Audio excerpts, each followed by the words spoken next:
Now, Senator Natasha has given her own side of the story, what happened. The sexual advances that Senate President, according to her, has been advancing on her. So just watch the video and see. And just watch and see. You see what she'll be saying. She'll be saying that time without number, her right has been taken, you know, the privileges in the House, in the Senate House, has been taken away from her. And this is all because of what? Because of interior motive, according to her.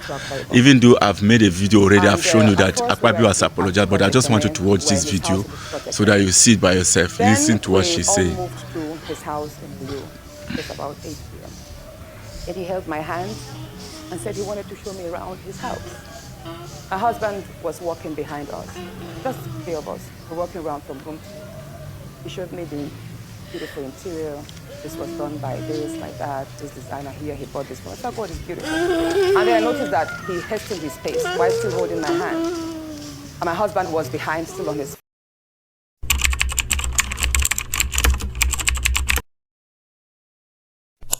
phone. Started on the 8th of December, 2023, which was a day before his birthday and my birthday. We are birthday mates. We were all in Akwa Ibom because he had a big fanfare in the stadium. Myself, my husband, and a few of his close friends, we went to Akwa Ibom. And at first, we were at Ekaette Akpabio. We were in his house in Ekaette Akpabio. Then we all moved to his house in Uyo, which was about 8 p.m. And he held my hand and said he wanted to show me around his house. My husband was walking behind us, just three of us. We're walking around from room to room. He showed me the beautiful interior. This was done by this, by that. This designer here, he bought this from us. Like, oh, it's beautiful. And then I noticed that he hastened his pace while still holding my hand. And my husband was behind, still on his phone, but he was catching up whenever he could. And then he got to this particular sitting room, and he said, "Do you like my house?" I said, "Of course, sir. Every room, beautiful, nice interior, quality taste." He said, "Now that you're a senator, I'm going to create a time for us to come spend quality moments here. You will enjoy it." At that point, I just pulled away, and I was like, I don't really understand what exactly that meant. But then my husband now, when I turned around, I saw my husband was already near me, and the way my husband looked at me and looked at him, I was beginning to wonder, did he hear part of that inciting statements or not? And then the Senate President, too, I saw that he also had that thought, like, did my husband hear the invitation to treat or not? So then the Senate President now said, "Oh, by the way, let me show you my chapel." He has a chapel in his house as well. So when we were going to the chapel, you know, we walked in silence and all. So that evening, before we left the Senate President's house at about 11 midnight to the 4 points in Ekaette Akpabio. And my husband asked me, "Natasha, what did the Senate President whisper to you? What's he telling you?" I thought, should I tell him that he was speaking about bringing me in here at a special time for us to have a good time? Or should I just kill it there, wrap it as if there was nothing? Because tomorrow was a big day. I know how much my husband adores the Senate President. He loves him as a brother. My husband would do anything to support him. So I told my husband, nothing. I can't remember what I created, but I just gave him some words to manage, to mask what was said. After, when we laid in bed, I lay to my right, and my husband wrapped his arms around me, and he said, "My love, you know you can't tell me anything. What did the Senate President tell you?"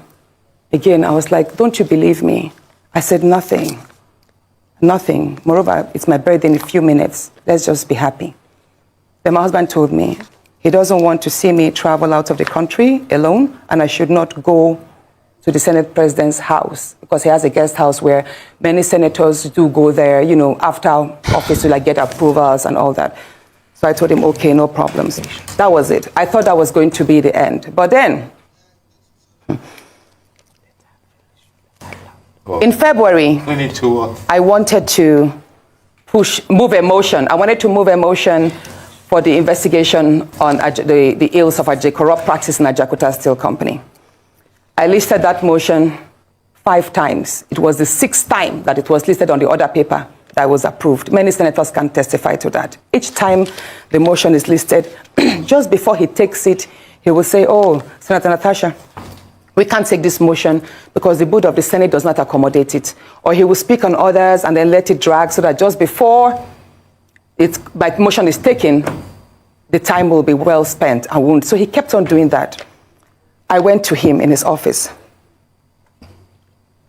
And I said, Senate President, you know how important this Ajaokuta Steel Company to me is.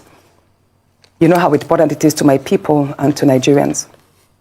I've noticed that you have stepped down this motion. As a matter of fact, a number of senators told me, go and see him and plead with him so that he would take it. I was like, sir, please, why can't you take this motion? It's very important. It's been listed. Then it was listed the third time and stepped down.